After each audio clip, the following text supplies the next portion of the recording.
Assalamu alaikum students, welcome to lecture 7 of software design and architecture. I hope you are enjoying this course so far. So we started on architecture, we saw what architecture is and how to represent it. So today we get to a little more interesting part where we decide what the different architectural patterns are or styles are. So I'll give you a quick summary of what we have done previously, and then we can shift on to our today's agenda. So the last time we did, in the last lecture, we covered the architectural representations. And in that aspect, there were two important things that we looked into, architectural representations using UML and architectural representation using ADL. So the architectural representations using UML employed the 4+1 model or 4+1 view model, and the ADL there were multiple architecture description languages. We saw one of those, a little example of one of those. पिछली बार हमने इस तरह से किया था कि architecture की representation देखी थी, क्योंकि उससे भी पिछले लेक्चर में हम ये देख रहे थे कि आर्किटेक्चर क्या है, कैसे बनाना है, क्यों बनाना है. तो उसके बाद नेक्स्ट लॉजिकल स्टेप ये था कि ये किस शक्ल में बनता, एक आर्किटेक्चर की रिप्रेजेंटेशन किस फॉर्मेट में होती. तो हमने उसकी उस फॉर्मेट की तर्ज में फिर हमने ये देखा कि हम आर्किटेक्चर को यूएमएल से रिप्रेजेंट कर सकते हैं या एडीएल से रिप्रेजेंट कर सकते हैं. यूएमएल क्या है? Unified modelling language. अब unified modelling language object oriented के हिसाब से बनी हुई है, that is particular to object oriented. तो यूएमएल को यूज करके अगर आर्किटेक्चर की रिप्रेजेंटेशन करनी हो तो हमारे पास कोई एक सिंगल डायग्राम नहीं है जो कम्प्लीटली उसको रिप्रेजेंट कर सकते हो.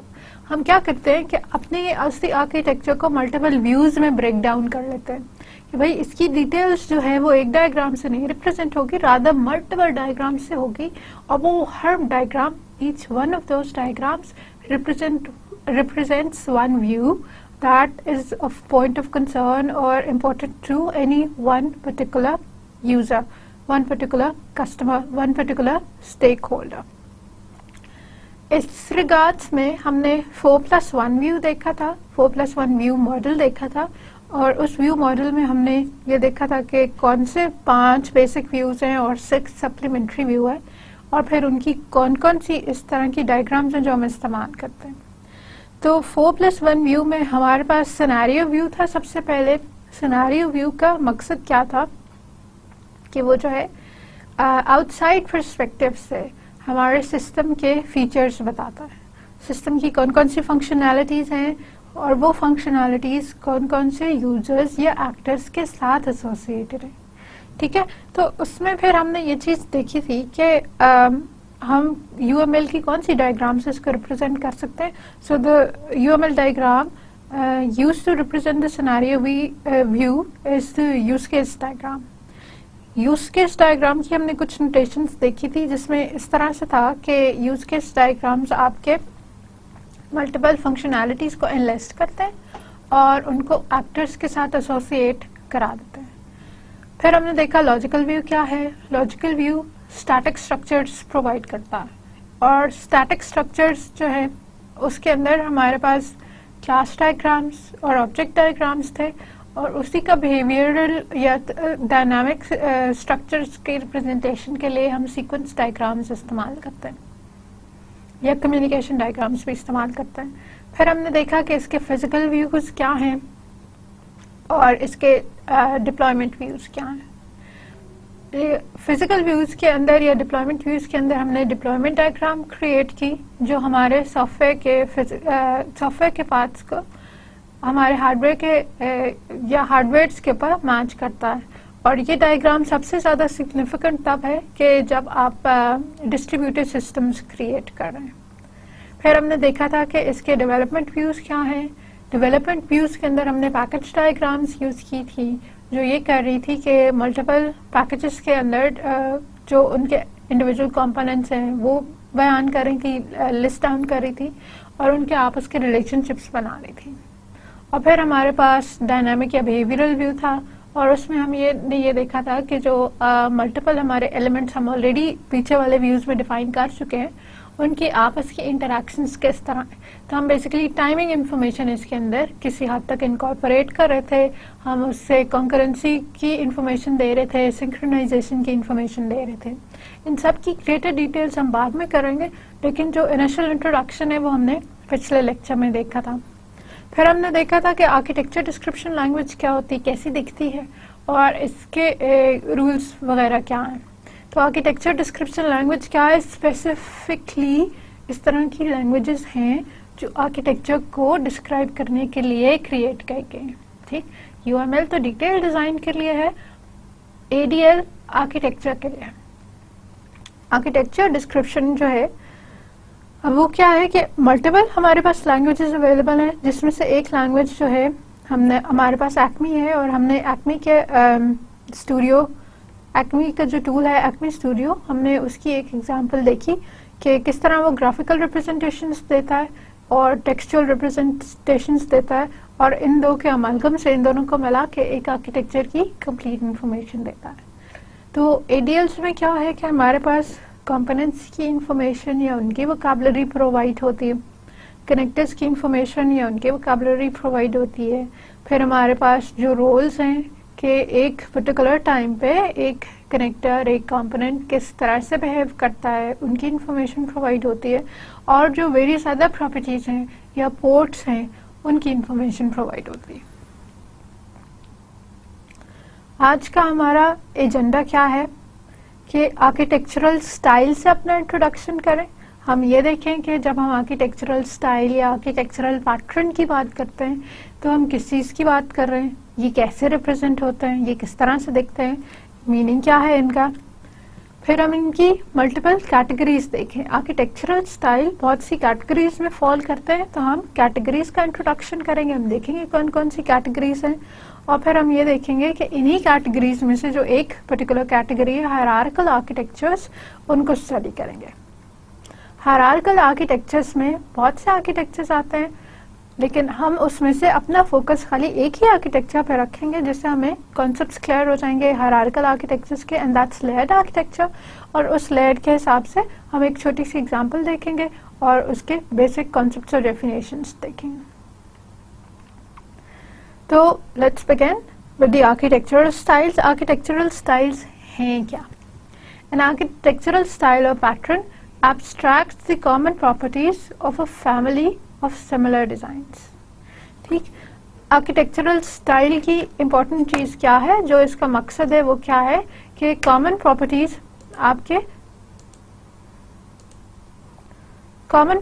जो एक फैमिली या सिमिलर डिजाइन्स की है उनको एक जगह पे प्लेस करता है, उनको इकट्ठा रखता है। It defines a family of system in terms of a pattern of its structural organization. हमारे जो फैमिली ऑफ सिस्टम की हम बात कर रहे हैं वो किस फॉर्मेट में हमारे पास आती है, स्ट्रक्चरल ऑर्गेनाइजेशन की फॉर्मेट में। दोबारा आपको क्लियर कर दूं, पैटर्न क्या है, आर्किटेक्चरल स्टाइल क्या है।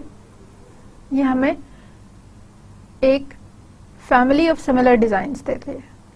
फैमिली से मुराद क्या है, एक डिजाइन की बात नहीं हो रही, एक तरह के डिजाइन की बात हो रही। मीनिंग कि जरूरी नहीं है, जैसे हम क्लाइंट सर्वर की बात करते हैं, क्लाइंट सर्वर खाली मेरे सॉफ्टवेयर के आर्किटेक्चर के लिए नहीं है, आपके सॉफ्टवेयर के आर्किटेक्चर के लिए भी बन सकता है, किसी और के सॉफ्टवेयर के आर्किटेक्चर के लिए भी बन सकता है।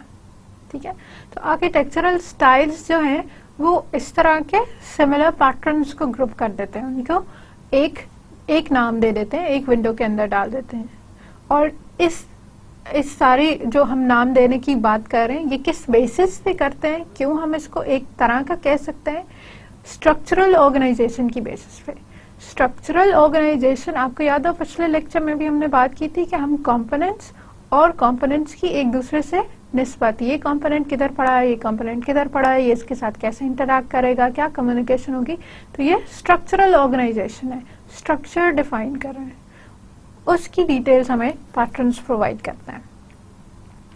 कंपोनेंट्स ऑफ अ स्टाइल, अब जब स्टाइल को हम रिप्रेजेंट करने लगेंगे या स्टाइल को हम कम्युनिकेट करेंगे तो किस तरह से करेंगे, क्या क्या बातें आप बताएंगे, तो हम कहेंगे कि ये एक आर्किटेक्चरल स्टाइल है। इसमें हमारे पास क्या है, एलिमेंट्स या कंपोनेंट्स। प्लीज रिमेम्बर, बार बार ये टर्म यूज होती है ये एलिमेंट्स या कंपोनेंट्स, कौन से एलिमेंट्स की बात हो रही है? आर्किटेक्चरल एलिमेंट्स की बात हो रही है या आर्किटेक्चरल कंपोनेंट्स की बात हो रही है, जिनको हमने पहले भी देखा था। ठीक, इन सब के मकसद क्या है, ये कंपोनेंट्स क्यों थे? These perform the functions required by a system. ठीक, तो इनकी रिप्रेजेंटेशन का कोई तरीका हमारे आर्किटेक्चरल स्टाइल के अंदर दिया हुआ होगा। Then we give information about the connectors. यही जो कंपोनेंट्स मैंने ऊपर डिफाइन कर लिए, इन कंपोनेंट्स की कम्युनिकेशन के लिए, इनकी कोऑर्डिनेशन के लिए और इनकी कोऑपरेशन के लिए जो कनेक्टर्स हमें चाहिए, वो कनेक्टर्स हमने इसके साथ डिफाइन कर लिए। नेक्स्ट हमारे पास क्या चीज आती है? कंस्ट्रेंट्स। कंस्ट्रेंट्स का भी हम पहले जिक्र कर चुके हैं। किसी भी चीज की स्ट्रक्चरल ऑर्गेनाइजेशन से उसके ऊपर कुछ न कुछ कंस्ट्रेंट्स इम्प्लीमेंट हो सकते हैं। ठीक, तो हमारा अगला काम क्या है कि हम कंस्ट्रेंट्स की को रिप्रेजेंट करें, उन्हें डिफाइन करें। कंस्ट्रेंट्स हैं क्या? Define how the elements can be integrated to form the system. Elements किस तरह, किस शक्ल में एक दूसरे से कम्युनिकेट करेंगे, तो फिर हमारे पास एक कंप्लीट सिस्टम की पिक्चर बनेगी। And attributes. Attributes disadvantages, advantages किसी भी चोजन स्ट्रक्चर के, किसी भी चोजन स्टाइल के, वो हमें बता सकते हैं। अब नेक्स्ट हमारे पास क्या है? आर्किटेक्चर की वेरियस कैटेगरीज, आर्किटेक्चरल स्टाइल्स की वेरियस कैटेगरीज। इसमें जो सबसे पहले हमारे पास है वो है hierarchical software architecture. Hierarchical software architecture, जैसे इसका नाम है, हायरार्की पे बेस करता है, मल्टीपल लेवल्स डिफाइन करता है। इसके अंदर हमारे पास मास्टर स्लेव आर्किटेक्चर आते हैं, कॉल प्रोसीजर आर्किटेक्चर आते हैं, लेयर्ड आर्किटेक्चर्स आते हैं। तो हमारे इस कोर्स के अंदर हमारा फोकस खाली लेयर्ड आर्किटेक्चर के ऊपर होगा।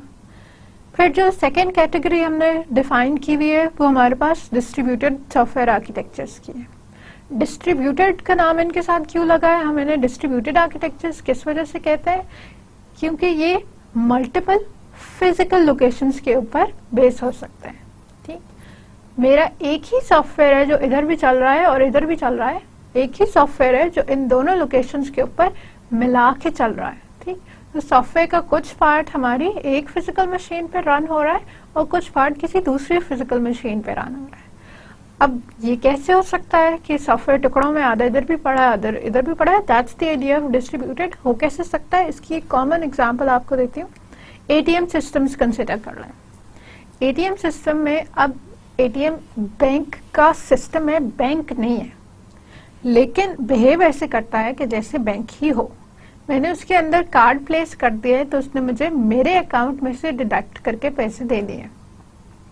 अकाउंट की इंफॉर्मेशन एटीएम के पास नहीं है, अकाउंट की इंफॉर्मेशन बैंक के पास है, लेकिन एटीएम समहाउ कोऑर्डिनेट करता है बैंक के साथ और बैंक इंफॉर्मेशन एटीएम को देता है। तो इन दोनों की कोऑर्डिनेशन से हमारे पास, ये यूजर के पास एक सर्विस या फैसिलिटी आती है, एटीएम की कैश विड्रॉल की फैसिलिटी। ठीक, तो सॉफ्टवेयर एक ही है जो हमारे पास मल्टीपल लोकेशंस पे चल रहा है। इसके अंदर हमारे पास जो सबसे दो कॉमन टाइप्स हैं वो हमारे क्लाइंट सर्वर आर्किटेक्चर है और SOA, service oriented architecture. Client server architecture तो पुराने आर्किटेक्चर्स में से है, हमारी हिस्ट्री ऑफ वेब जब से चल रही है तो तब से क्लाइंट सर्वर भी चल रहा है।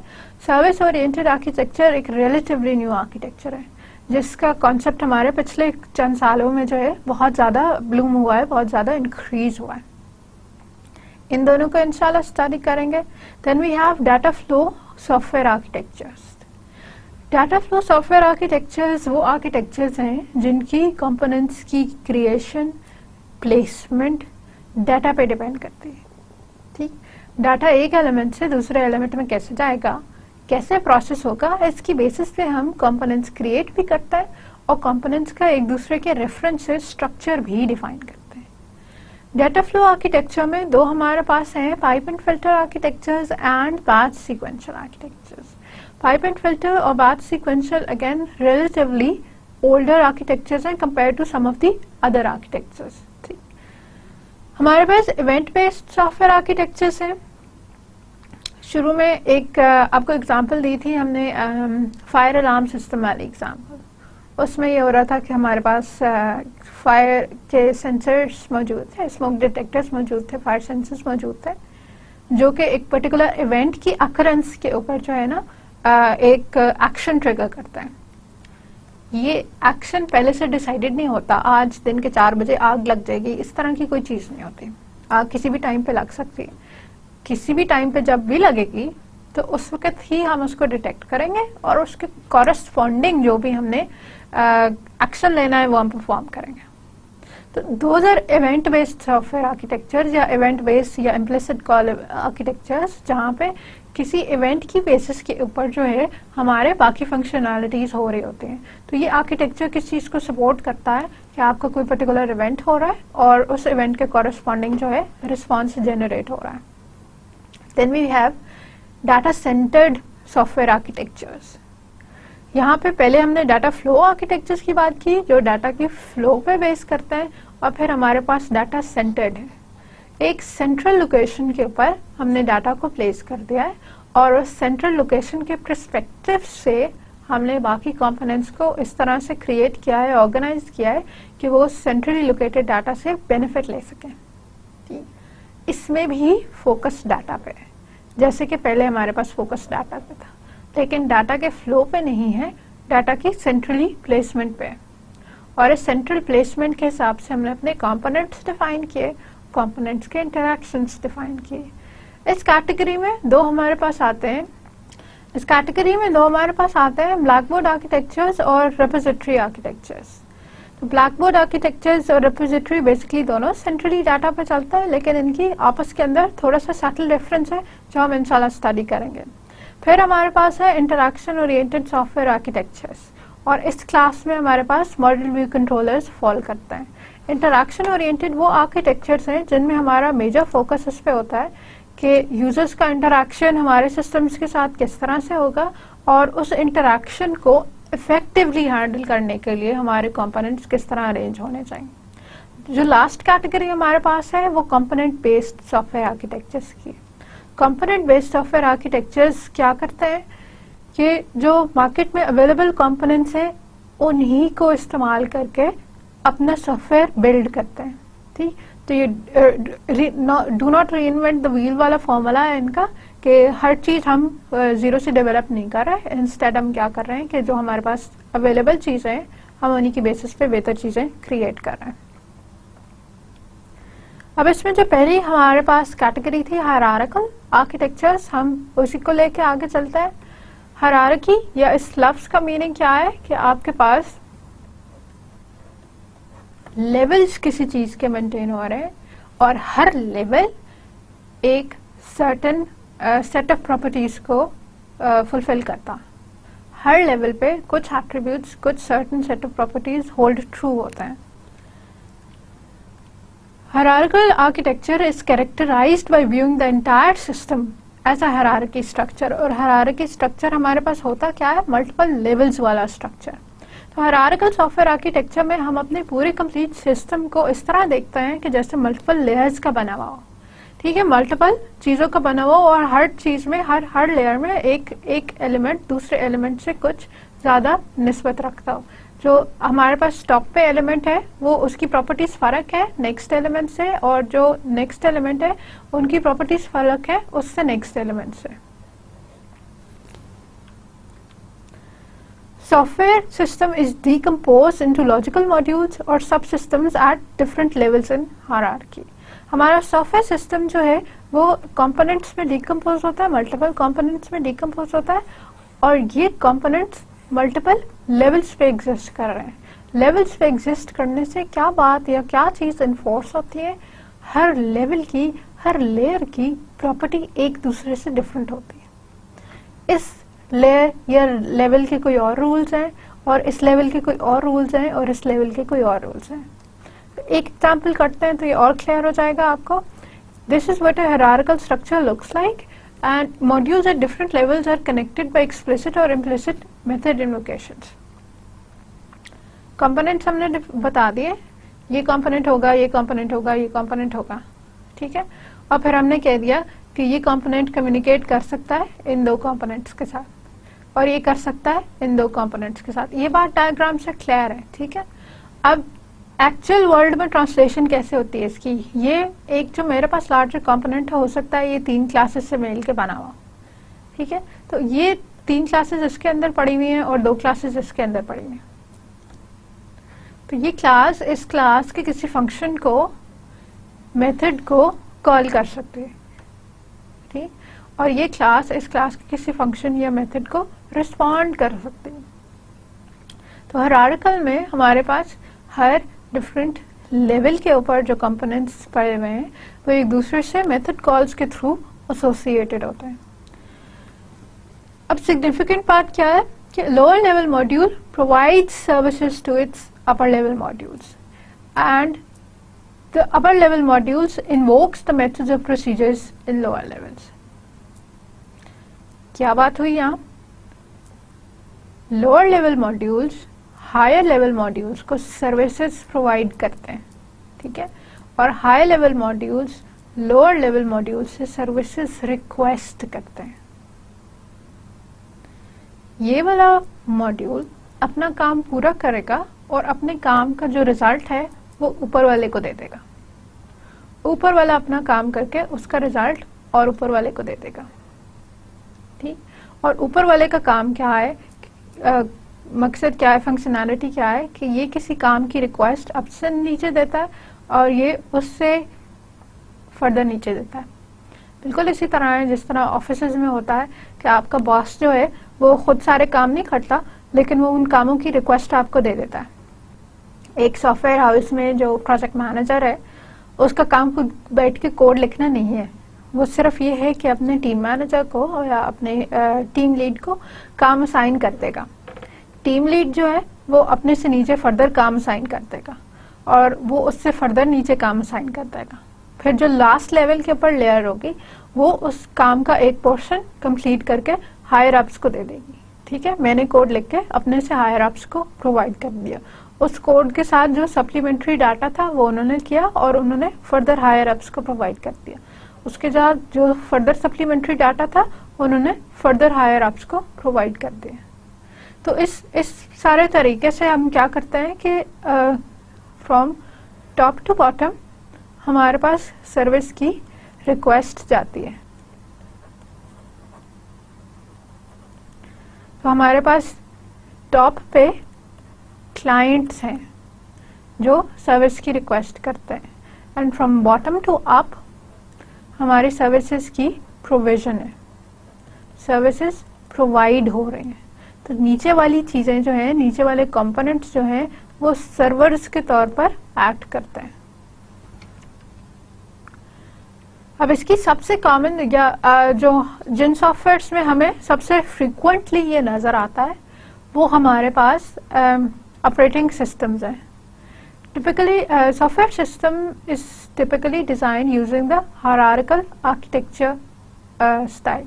तो सिस्टम सॉफ्टवेयर्स जितने भी होते हैं वो सबसे कॉमनली हायरार्किकल स्टाइल में बनाए जाते हैं क्योंकि इन सिस्टम सॉफ्टवेयर्स की नीड्स सबसे बेहतर तरीके से हायरार्किकल स्ट्रक्चर्स में फॉलो हो सकती है। फॉर एग्जांपल माइक्रोसॉफ्ट का .NET टेक्नोलॉजी है, यूनिक्स का ऑपरेटिंग सिस्टम है, TCP/IP की 7 लेयर्स हैं, आपके पास विंडो ऑपरेटिंग सिस्टम है, हर उसके अंदर इसी तरह से हो रहा है कि हमारे पास मल्टीपल लेवल्स मेंटेन हुए हैं और हर लेवल के ऊपर जो हैं कुछ कंपोनेंट्स हैं जो उस पर्टिकुलर लेवल के पर्टेनिंग अपना अपना काम कर रहे हैं। एक अगर आप ऑपरेटिंग सिस्टम में देखें तो उसके ऊपर टॉप मोस्ट के ऊपर हमारे पास एप्लीकेशन आते हैं, ठीक है। यहाँ पे फॉर एग्जांपल मेरे पास MS वर्ड पड़ा हुआ है। MS वर्ड का काम क्या है कि अगर इसने कीबोर्ड से इनपुट रीड करनी है, मैं टाइप कर रही हूँ और इसने वो कीबोर्ड से इनपुट रीड करके मुझे वापस रिप्रेजेंट करना है, तो पहले तो ये अपनी टेक्स्ट वाली लाइब्रेरीज को देखेगा, ठीक है। टेक्स्ट वाली लाइब्रेरीज के थ्रू जो है इसने उस टेक्स्ट की कोई शक्ल या फॉर्म क्रिएट करना है। टेक्स्ट वाली लाइब्रेरीज जो हैं या मल्टीपल अदर लाइब्रेरीज भी हैं वो खुद से तो नहीं डाटा ले सकती, वो फॉर्मेट कर सकती है। तो उन्होंने क्या किया, रिक्वेस्ट ऑपरेटिंग सिस्टम को पुट की। ऑपरेटिंग सिस्टम ने क्या किया, अब ऑपरेटिंग सिस्टम भी मशीन को चला रहा है, वो एग्जैक्टली कीबोर्ड को नहीं चला रहा, तो उसने कीबोर्ड वाले ड्राइवर को कॉल कर दी। उसने कीबोर्ड वाला ड्राइवर कहा, उसको कंट्रोल डायरेक्ट कर दिया। कीबोर्ड वाले ड्राइवर ने आगे कीबोर्ड की जो फिजिकल कीज थी उनके साथ जो इलेक्ट्रॉनिक उसको सिग्नल मिल रहे थे 1-0 की फॉर्म में, जिसकी बेसिस पे ए और बी और सी टाइप हो रहा था, उनको रीड करना शुरू कर दी।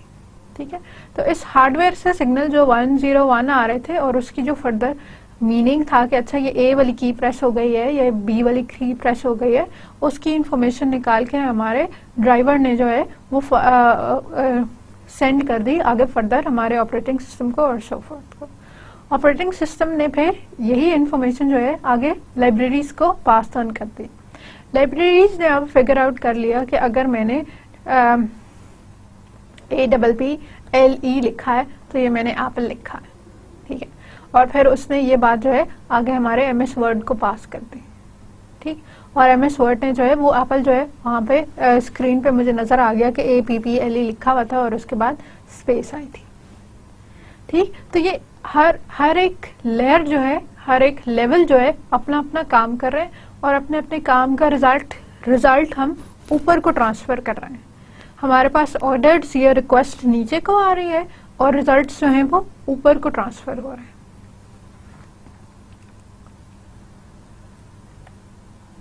इससे एक चीज हमें क्लियर होती है, इससे एक बात जो हमारे पर्सपेक्टिव में आनी चाहिए कि lower levels provide more specific functionality down to fundamental utility services.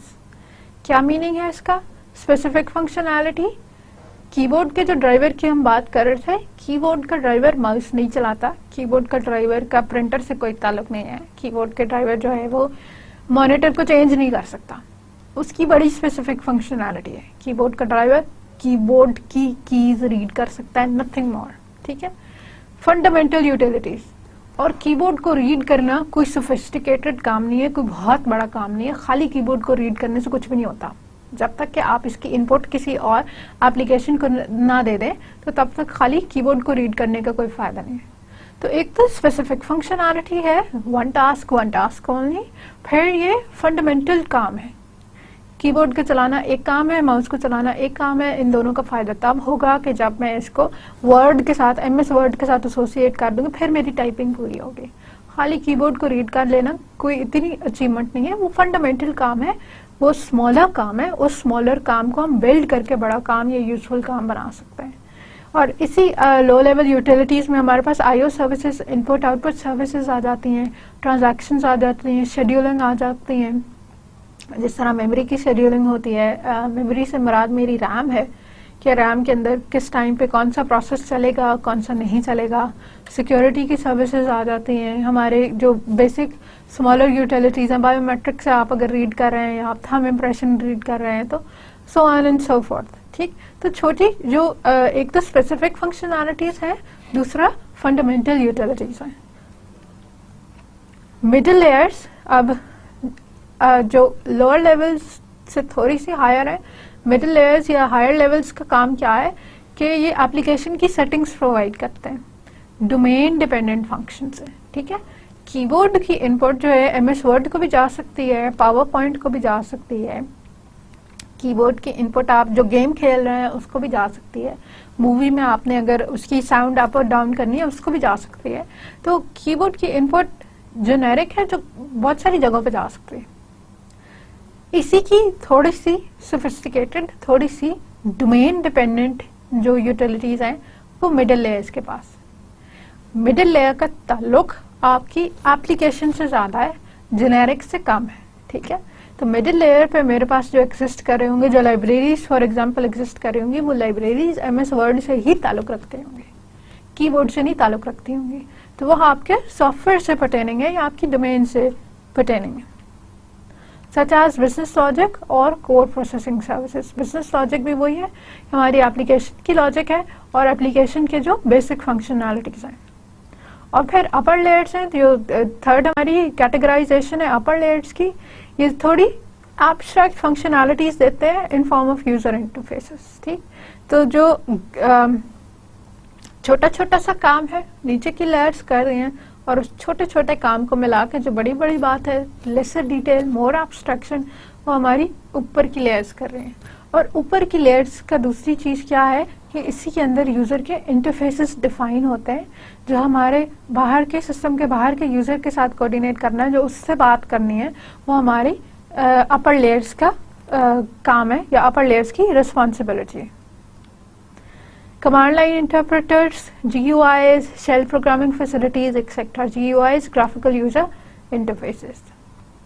अच्छा, अब ये जो हायरार्किकल स्ट्रक्चर हमने सो फार डिफाइन किया है, ये हायरार्किकल कैटेगरी के अंदर सारे जितने भी हमारे मल्टीपल आर्किटेक्चरल पैटर्न्स या स्टाइल्स हैं, it holds true for all of them.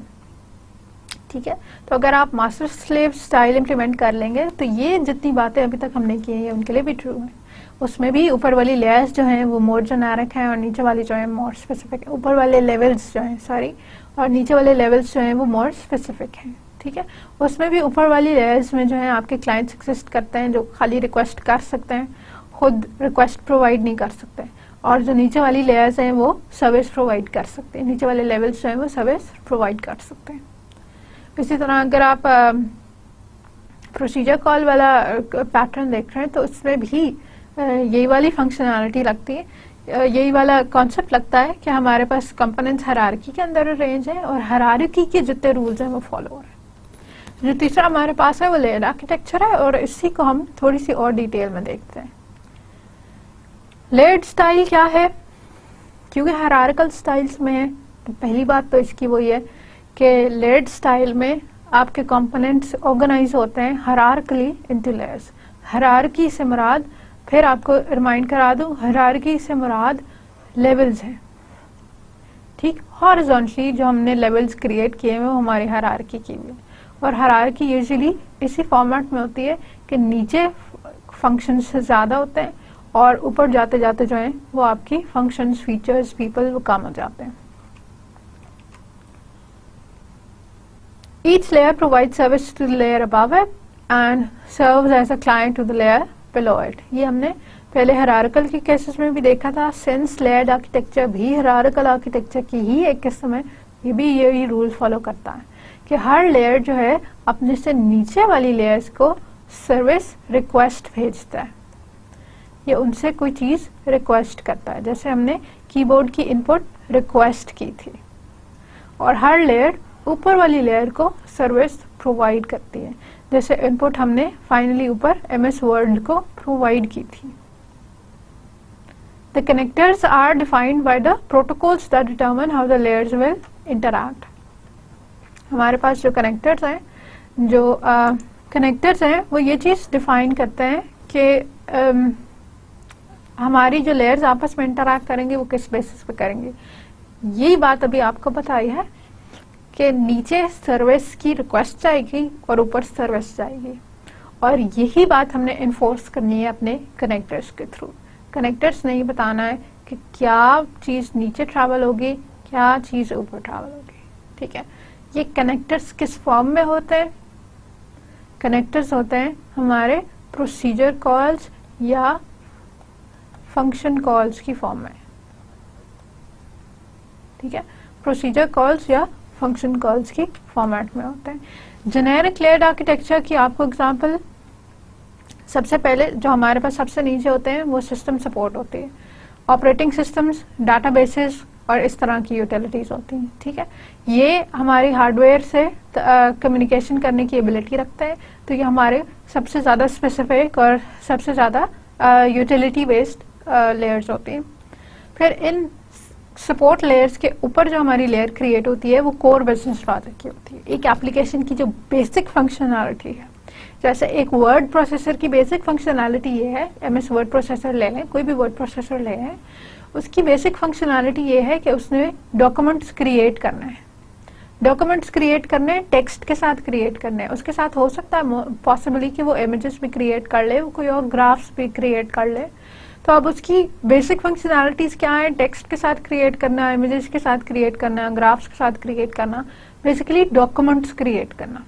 ठीक, और उसके ऊपर हमारे पास क्या है? यूजर के इंटरफेस मैनेजमेंट, ऑथेंटिकेशन, ऑथराइजेशन, इस तरह के फीचर्स हैं। ठीक है, कोई भी सॉफ्टवेयर एक्सेस करने के लिए उस सॉफ्टवेयर के जो मैनेजमेंट के जितने भी इश्यूज होते हैं वो हमारे पास इस फॉर्मेट में आ जाते हैं। अगर आपने कोई इस तरह का सॉफ्टवेयर इस्तेमाल किया हो कि जो बगैर लाइसेंस के नहीं चलता, तो आपको पता होगा कि एज सून एज कि आप उस सॉफ्टवेयर को चलाते हैं, रन करते हैं, तो आपसे कुछ चीज़ें पूछता है कि आपने अभी वेरीफाई करना है या इसकी की डालें। तो इस तरह की जो इन्फॉर्मेशन है कि जो ऑथेंटिकेशन या ऑथराइजेशन वाले फीचर्स हैं वो हमारे पास कोर यूटिलिटीज से ऊपर आते हैं। ठीक, इन ऑथराइजेशन और ऑथेंटिकेशन के अंदर हम ये चीज़ भी डिसाइड करते हैं कि कौन से यूजर्स को कौन सी फंक्शनैलिटीज़ इनेबल करनी है और कौन से यूजर्स को कौन सी फंक्शनैलिटीज़ इनेबल नहीं करनी। ठीक, वर्ड प्रोसेसर तो इस तरह की चीज़ है कि अगर आपके सिस्टम पे इंस्टॉल है तो सारे इस्तेमाल कर सकते हैं, फाइन। लेकिन अगर आप ये कंसिडर करें कि एक लाइब्रेरी मैनेजमेंट सिस्टम है, लाइब्रेरी मैनेजमेंट सिस्टम में अगर आप लाइब्रेरियन के कंसोल पे चले भी जाएं, लाइब्रेरियन कहीं पीछे बाहर है और आप उसके कंसोल पे जाके बैठ गए हैं, तो भी वो आपको उनके सारे फीचर्स एक्सेस नहीं करने देगा जब तक आप पासवर्ड नहीं एंटर कर देते। ठीक है, अब जैसे हमारे कॉमनली स्टूडेंट मैनेजमेंट सिस्टम्स होते हैं, वेबसाइट का एक एड्रेस दिया हुआ है, उसी वेबसाइट से आप भी लेक्चर्स डाउनलोड कर सकते हैं और मैं भी वहाँ पे लेक्चर्स देख सकती हूँ। तो हमारी अब I can upload lectures but students can not. ठीक, तो अब ये चीज़ सॉफ्टवेयर डिसाइड करता है दैट अ टीचर और N instructor can upload certain lectures. तो ये इस बेसिस पे करता है कि मेरे पास कौन कौन सी ऑथराइजेशंस हैं, ठीक है, कौन से राइट्स एक पर्टिकुलर यूजर को दिए गए, उस राइट्स की बेसिस पे कौन सी फंक्शनैलिटीज इस्तेमाल की जा सकते हैं। ठीक है, तो ऑथराइजेशन और ऑथेंटिकेशन क्या है? ऑथराइजेशन क्या है? राइट्स डिफाइन करना और राइट्स की बेसिस पे फीचर्स डिफाइन करना। ये टीचर है तो टीचर अपलोड भी कर लेगा, ये स्टूडेंट है तो स्टूडेंट अपलोड नहीं करेगा, खाली व्यू या डाउनलोड कर सकता है। ऑथेंटिकेशन का पार्ट क्या है? ये डिसाइड करना कि आया ये एक टीचर लॉगिन हुआ है या ये एक स्टूडेंट लॉगिन हुआ है। अगर मैं स्टूडेंट के पासवर्ड के साथ लॉगिन होती हूँ तो वो मुझे स्टूडेंट के तौर पर ट्रीट करता है, और अगर मैं इंस्ट्रक्टर के पासवर्ड के साथ लॉगिन होती हूँ तो वो मुझे इंस्ट्रक्टर के तौर पर रीड करता है। ठीक, जो टॉप मोस्ट लेयर है हमारे पास, उस टॉप मोस्ट लेयर पे हमारे पास यूजर्स के इंटरफेसेस हैं। यूजर इंटरफेसेस का थोड़ा सा जिक्र हमने पहले किया था। ये वो स्क्रीन्स हैं या ये वो कम्युनिकेशन के चैनल्स हैं, ये वो इंटरफेसेस हैं, आप स्क्रीन ही कंसिडर कर लें, जिनके थ्रू हमारा यूजर हमारे सॉफ्टवेयर को इस्तेमाल कर सकता है। ठीक है, जैसे अगर हमने फेसबुक पर लॉगिन होता है तो फेसबुक की एक पर्टिकुलर स्क्रीन हमारे पास अवेलेबल है, यहाँ कहीं उसका लॉगिन बटन है और यहाँ कहीं उसका साइन इन बटन है और उनका अपना लोगो है और उनके बाकी कोई साइन अप का फॉर्म दिया हुआ है। तो ये अब this is the face, this is the screen through which your Facebook application communicates with you. User interfaces में वही आ जाते हैं, वो वाले सारे डिफरेंट स्क्रीन्स जो हम यूज करके अपने सॉफ्टवेयर के साथ कम्युनिकेट कर सकते हैं, या हमारा सॉफ्टवेयर जिनके थ्रू हमारे यूजर के साथ कम्युनिकेट करता है। अब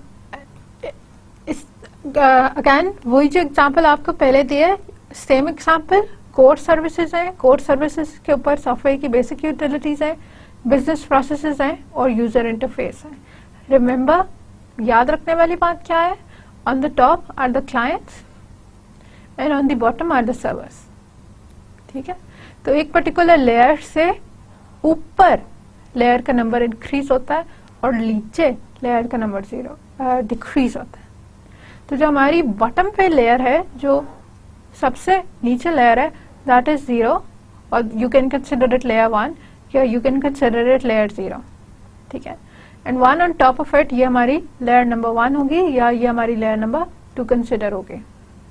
इसके लिए कोई एक पर्टिकुलर नोटेशन नहीं होती, आप लेयर 0 से भी शुरू कर सकते हैं, 0 1 2 3 लेके भी चल सकते हैं, या लेयर 1 2 3 लेके भी चल सकते हैं, और फिर इसी तरह इससे ऊपर layer 3, layer 4 and so on and so forth. ठीक है, हर layer, highest layer are the clients, lowest layer are the servers. ठीक, ये सबसे इम्पोर्टेंट चीज़ है इस लेयर्ड पैटर्न के अंदर, ये याद रखनी है कि ऊपर से नीचे हमारे पास रिक्वेस्ट्स आती हैं और नीचे से ऊपर रिक्वेस्ट्स का रिस्पॉन्स जाता है। ठीक है, तो जब भी कोई आपसे ये पूछे कि लेयर्ड का कंस्ट्रेंट क्या है, तो लेयर्ड का कंस्ट्रेंट यही है, लेयर्ड के रूल्स यही हैं कि कंपोनेंट्स जो हैं वो लेयर्स में अरेंज होते हैं और लेयर्स एक्ट इस तरह करती हैं कि हर लेयर के लिए उससे ऊपर वाली क्लाइंट होती है और उससे नीचे वाली सर्वर होती है। इस डायग्राम में एक चीज और नोटिस करें, बेसिक यूटिलिटी कोर सर्विसेज के साथ एसोसिएटेड है, बिजनेस प्रोसेस बेसिक यूटिलिटी के साथ एसोसिएटेड है। आपके पास कहीं पे इस तरह का सिनेरियो नहीं आकर होगा, business process directly core services के साथ इंटरैक्ट नहीं कर रही या user interface directly core services के साथ इंटरैक्ट नहीं कर रहा। ये अगेन लेयर्ड के एक कंस्ट्रेंट है। This is a property of it that must be fulfilled. इसी तरह रूल्स डिफाइन होते हैं कि एक लेयर एक पर्टिकुलर टाइम में अपने से एक ऊपर वाली लेयर के साथ कम्युनिकेट करती है और अपने से एक नीचे वाली लेयर के साथ कम्युनिकेट करती है। एक लेयर एक पर्टिकुलर टाइम में दो और लेयर्स के साथ एसोसिएटेड होती है, one above it and one below it. ठीक, बीच में हम इस तरह की कोऑर्डिनेशन या कम्युनिकेशन नहीं करता है कि हम लेयर्स का सीक्वेंस ब्रेक करते हैं, हम हायरार्की नहीं ब्रेक करते। ठीक है, हायरार्की के को फॉलो करके ही that's the reason why we created this architecture. तो हम हायरार्की को फॉलो करके ही अपना लेयर्ड आर्किटेक्चर बनाते हैं और इसको वायलेट नहीं करते क्योंकि इसकी वायलेशन के कॉन्सिक्वेंसेस हैं। अगर आप लेयर्स में ये बात ब्रेक कर देंगे कि ये इधर से इधर जाती है और इधर से इधर जाती है, इंस्टेड आप डायरेक्ट कम्युनिकेशन इनेबल कर देंगे, तो इसका इफेक्ट होता है। इफेक्ट किस चीज पे होता है? हायरार्किकल स्ट्रक्चर या लेयर्ड आर्किटेक्चर के जो एडवांटेजेस थे वो इफेक्ट होते हैं। ठीक है, अंडरस्टैंड दिस के इवन दो के है तो ये भी फंक्शन कॉल ना, तो हम कर तो सकते हैं, it is possible for us कि हम इनको डायरेक्ट कनेक्ट करते नहीं हैं। हम यही बात फॉलो करते हैं कि उसको एक ऊपर से कम्युनिकेट कराओ और एक नीचे से कम्युनिकेट कराओ। क्यों नहीं करते? क्योंकि हमने इसके एडवांटेजेस इसी तरह हैं, अगर हम इसको ब्रेक कर देंगे, ये बात खत्म कर देंगे, तो एडवांटेजेस खत्म हो जाएंगे या कम हो जाएंगे। ठीक है, इसी को ये इसीलिए एक्सप्लेन कर रही हूँ कि आगे आपको बताऊंगी कि इसका स्पेशल एक सिनेरियो है, एक ऐसी वजह है कि जिसमें हम जानबूझ के लेयर्स की ये हायरार्की ब्रेक करते हैं। और वो कब है, कब आप ऐसा चाहेंगे कि लेयर्स डायरेक्टली कम्युनिकेट करें, layers directly business process core services के साथ जाए? जब आपको एफिशिएंसी चाहिए। एफिशिएंसी चाहिए मीनिंग, अगर आपको याद हो डिजाइन में शुरू में हमने बात की थी कि डिजाइन शुड बी एफिशिएंट, और उसमें हमने क्या कहा था कि ये 2-3 फैक्टर्स पे डिपेंड करता है कि कितनी कम्युनिकेशन है कंपोनेंट्स की, फिर एक कंपोनेंट दूसरे कंपोनेंट की इनपुट या आउटपुट पे डिपेंड तो नहीं करता, और उसको अपनी काम पूरा करने के लिए कितना टाइम लगता है। उन्हीं में से जो एक था कि हमारे कितने कंपोनेंट्स के साथ इंटरैक्ट करना पड़ता है और कितनी देर में इंटरैक्ट करना पड़ता है, ये वही वाली बात है। मैंने कहा कि हमारी एक लेयर नीचे वाली लेयर से बात करेगी और फिर नीचे वाली लेयर उससे नीचे करेगी। तो अगर कोई भी चीज चाहिए तो 3 कम्युनिकेशंस तो इस पर्टिकुलर सिनेरियो में कम से कम कोई 2-3 कम्युनिकेशंस तो हो रही। पहले क्लाइंट ने यूजर इंटरफेस को रिक्वेस्ट दी, ठीक है, जो हमारे एक्चुअल रियल क्लाइंट्स हैं, उसने यूजर इंटरफेस को रिक्वेस्ट दी, यूजर इंटरफेस ने वो रिक्वेस्ट आगे बिजनेस प्रोसेस को फॉरवर्ड की, बिजनेस प्रोसेस ने वो रिक्वेस्ट आगे यूटिलिटी को फॉरवर्ड की, यूटिलिटी ने आगे जो है वो कोर सर्विसेज को फॉरवर्ड की, कोर सर्विसेज ने अपना काम किया, फिर इसी तरह वापस जानी शुरू हुई 1, 2, 3 और फिर एंड में जाके हमारे क्लाइंट के पास इंफॉर्मेशन चली गई।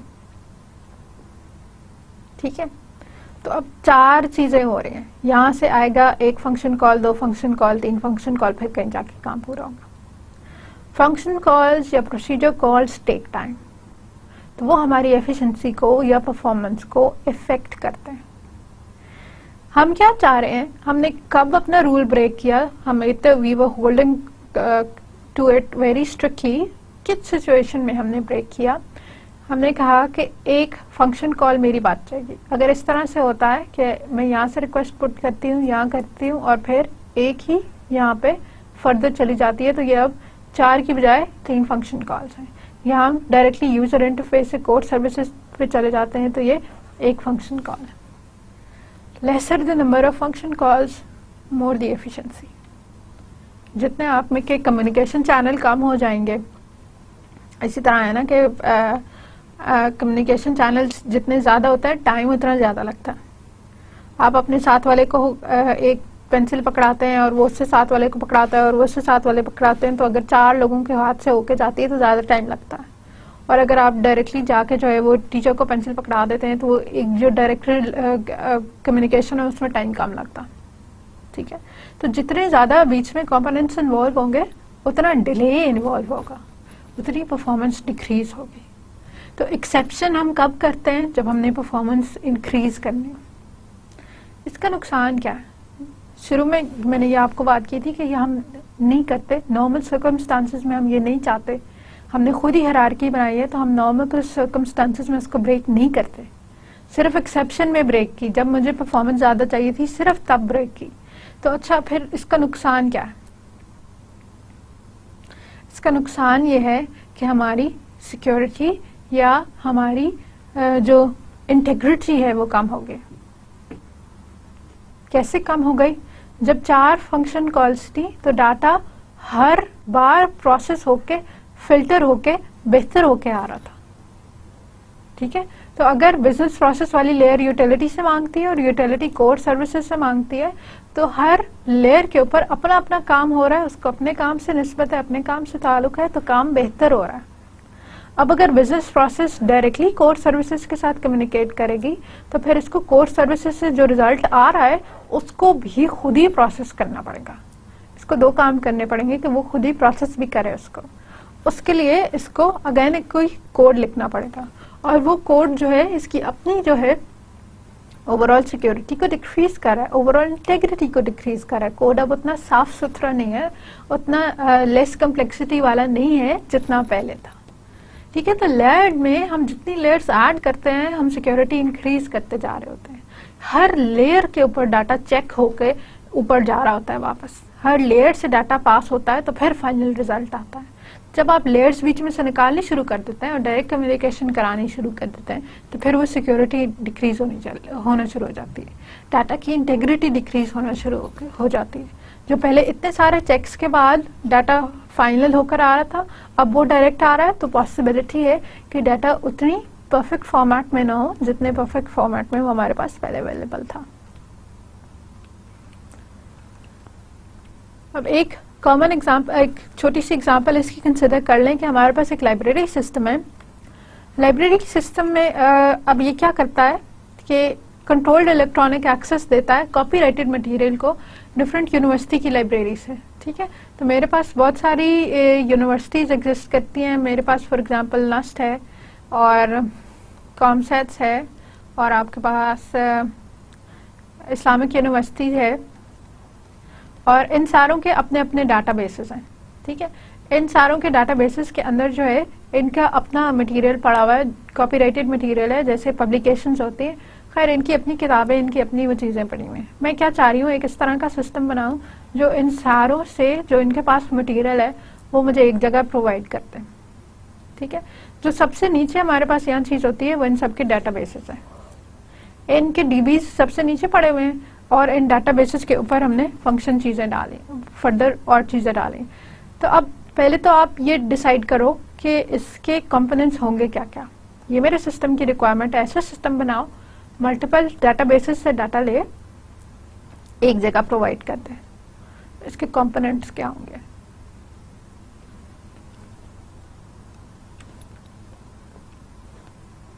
कुछ components, a few of the components here are user interface, authentication and forms. अभी जो हमने बात की थी कि किसको एक्सेस देना है, एडमिन के क्या राइट्स होंगे, रेगुलर यूजर के क्या राइट्स होंगे, सर्च इंजन जो हर डाटाबेस में से एक्चुअली मटेरियल निकाल के देगा। अगर हम गूगल की टाइप की एक चीज़ बना रहे हैं जो मल्टीपल जगहों से डाटा मुझे ला के देगा, तो सर्च इंजन चाहिए, डॉक्यूमेंट रिट्रीवल चाहिए कि एक बार आप किसी लिंक पर क्लिक करते हैं तो वो लिंक आगे खुल भी जाए, फिर राइट्स मैनेजर चाहिए कि एक इंस्ट्रक्टर नया मटेरियल उसमें ऐड कर सकता है और स्टूडेंट खाली मटेरियल को व्यू कर सकता है। फिर अकाउंट्स मैनेजमेंट चाहिए, स्टूडेंट्स के अकाउंट मैनेज हो रहे हैं, इंस्ट्रक्टर्स के अकाउंट मैनेज हो रहे हैं। और डाटाबेसेस चाहिए, डाटाबेसेस जिनके अंदर एक्चुअली डाटा पड़ा है। तो इन कंपोनेंट्स की बेसिस पे अब आप इसको एक लेयर्ड आर्किटेक्चर में चेंज कर सकते हैं। अब आप ये बता सकते हैं कि कौन कौन से कंपोनेंट्स किधर फॉल करेंगे, कौन से लोएस्ट लेयर में होंगे, कौन से उससे ऊपर होंगे, कौन से उससे ऊपर होंगे। हमारे पास जो लोअर लेयर है, जो सबसे क्रूड है, वो हमारे पास डाटाबेसेस है, ठीक है। और डाटाबेसेस को डायरेक्टली एक्सेस किसने करना है?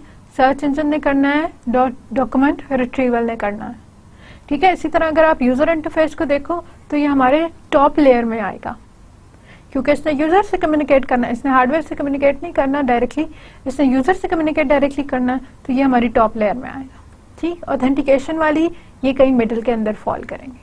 राइट्स मैनेजर, अकाउंट्स मैनेजर, ये कहीं हमारे मिडिल के अंदर फॉल करेंगे। तो अब ये इसी की बेसिस पे, इसी एग्जांपल के हमने एक लेयर्ड आर्किटेक्चर क्रिएट किया। सबसे बॉटम लेयर पे हमारे पास मल्टीपल डाटाबेसेस है। ये फॉर एग्जांपल नस्ट का डाटाबेस है, ये कॉमसेट्स का डाटाबेस है, ये इस्लामिक यूनिवर्सिटी का डाटाबेस है, ये फास्ट यूनिवर्सिटी का डाटाबेस है, सो ऑन एंड सो फोर्थ। हमारे पास मल्टीपल डाटाबेसेस मल्टीपल यूनिवर्सिटी से आ गए। उसके ऊपर हमारे जो लेयर है उसमें हमारे पास जो कंपोनेंट है वो लाइब्रेरी के इंडेक्सेस बना रहा है। वो इन्हीं डाटाबेसेस को रिट्रीव करके एक लिस्ट क्रिएट कर रहा है, और ये लिस्ट जो है बाद में हमने यूजर्स ने जिस तरह भी एक्सेस करनी हो, यूजर्स को जो भी डाटा चाहिए उसकी बेसिस पे होगा। इस इंडेक्स की बेसिस पे अब हमारे पास सर्च वाला मॉड्यूल आ गया, रिट्रीवल वाला मॉड्यूल आ गया, राइट्स के मैनेजमेंट वाला मॉड्यूल आ गया, अकाउंटिंग वाला मॉड्यूल आ गया।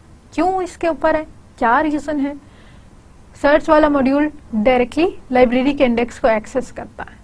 इसी तरह रिट्रीवल वाला डॉक्यूमेंट रिट्रीव करना है ना, तो डॉक्यूमेंट तो इधर से ही रिट्रीव करना है, लाइब्रेरी के इंडेक्स में जाओ और इंडेक्स यहाँ से निकाल के देगा। तो जो जिन्होंने जिस कंपोनेंट ने डायरेक्टली लाइब्रेरी के इंडेक्स के साथ बात करनी थी, उनको हमने इसके ऊपर प्लेस कर दिया, ठीक है। फिर अभी print manager, query manager, login वाला सिस्टम, लॉगिन वाला कंपोनेंट, उनको डायरेक्टली डीबी से ताल्लुक नहीं है, तो उनको हमने एक लेयर और फर्दर ऊपर प्लेस करते हैं, ठीक है। तो जो हमारी कोर फंक्शनैलिटीज थी वो हमने सबसे नीचे दे दी है, जो हमारी बिजनेस लॉजिक थी वो हमने सेंटर में दे दी है, और जो हमारा बिल्कुल टॉप के ऊपर पड़ा हुआ है, हमारी एप्लीकेशन के टॉप के ऊपर पड़ा हुआ है, वो यूजर इंटरफेसेस या यूआई की लॉजिक है।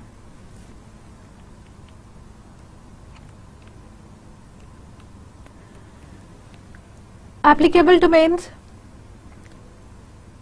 हमने पहले दिन शायद मैंने आपसे जिक्र किया हो कि एक स्कूल का नक्शा बनाना है, स्कूल की बिल्डिंग बनानी है तो उसका नक्शा फर्क होगा, और अगर मस्जिद बनानी है तो फर्क होगा।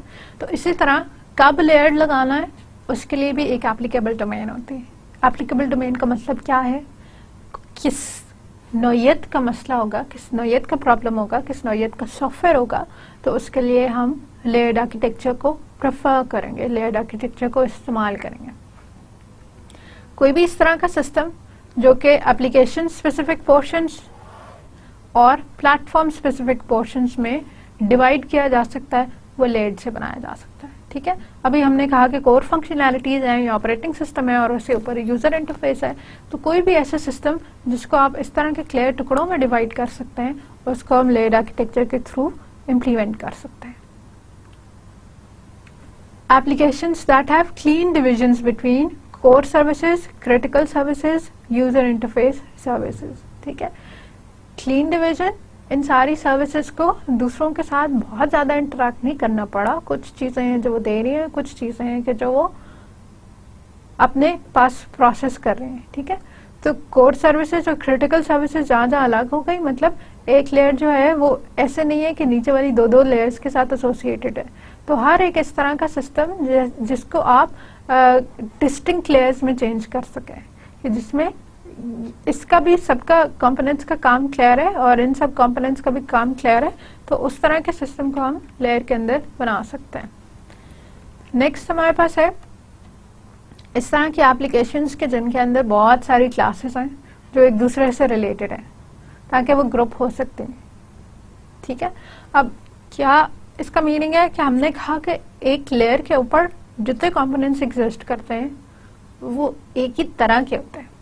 ठीक है, लोएस्ट लेयर के ऊपर जो हमारे थे वो सारी कोर सर्विसेज थी, वो सारी यूटिलिटी सर्विस थी। अगर कीबोर्ड का एक ड्राइवर पड़ा है तो वो भी लोअर पे पड़ा है, माउस का पड़ा है तो वो भी लोअर पे पड़ा है, और अगर प्रिंटर का ड्राइवर पड़ा है तो वो भी लोअर पे पड़ा है। ठीक है, तो ये एप्लीकेशन एक दूसरे से फर्क है। प्रिंटर वाला ड्राइवर और तरह चलता है, कीबोर्ड वाला ड्राइवर और तरह चलता है। कॉमनैलिटी क्या है?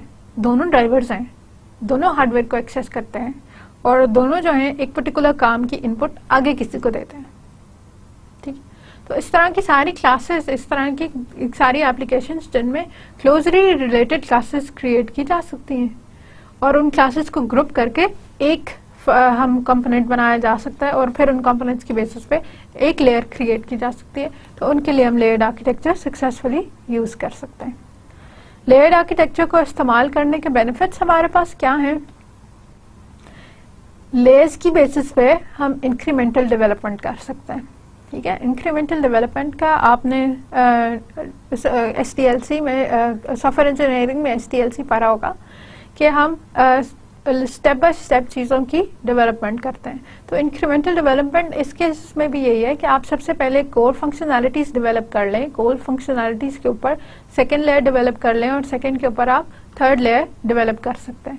तो हम ये काम कर सकते हैं कि हम स्टेप बाय स्टेप एक चीज़ देन नेक्स्ट चीज़ कर सकते हैं। उससे रिसोर्सेज की यूटिलाइजेशन बेहतर हो जाती है। फिर दूसरा बड़ा फायदा क्या है? Independence of upper layer to lower layer, since there is no impact from the changes of lower as long as interface remains same. तो इसमें हम क्या बात कर रहे हैं कि हर लेयर ने अपना काम करना है, और एक ऊपर को काम देना है और एक नीचे को काम देना है, बस। तो अगर इस लेयर को रिप्लेस करके इसकी जगह इससे मिलती जुलती इसी का काम करने वाली कोई और लेयर ला के लगा दें तो भी कोई मसला नहीं है। तो इंडिपेंडेंट है लेयर्स एक दूसरे से। रीयूजेबिलिटी, लेयर्स रिप्लेस की जा सकते हैं, नई लेयर्स ऐड की जा सकती हैं, क्योंकि इनका इम्पैक्ट एक ऊपर और एक नीचे की लेयर के अलावा नहीं जाएगा। अगर एक मेरे पास सिस्टम है जिसमें 7 लेयर्स हैं और आपने लेयर नंबर 4 चेंज कर दी है, तो ये लेयर नंबर 4 क्योंकि खाली इन दो के साथ कम्युनिकेट कर रही थी, तो मैक्सिमम अगर चेंज होता भी है, अगर इम्पैक्ट होता भी है, तो मैक्सिमम 2 लेयर्स के अंदर इम्पैक्ट होगा, बाकी सारों का काम जो है वो इफेक्ट नहीं होगा। फ्लेक्सिबिलिटी हमारे पास इंक्रीज हो जाती है कि इसी इंटरचेंज, क्योंकि इंटरचेंज की जा सकती है, तो उसकी वजह से हमारी रीयूजेबिलिटी ज़्यादा हो जाती है।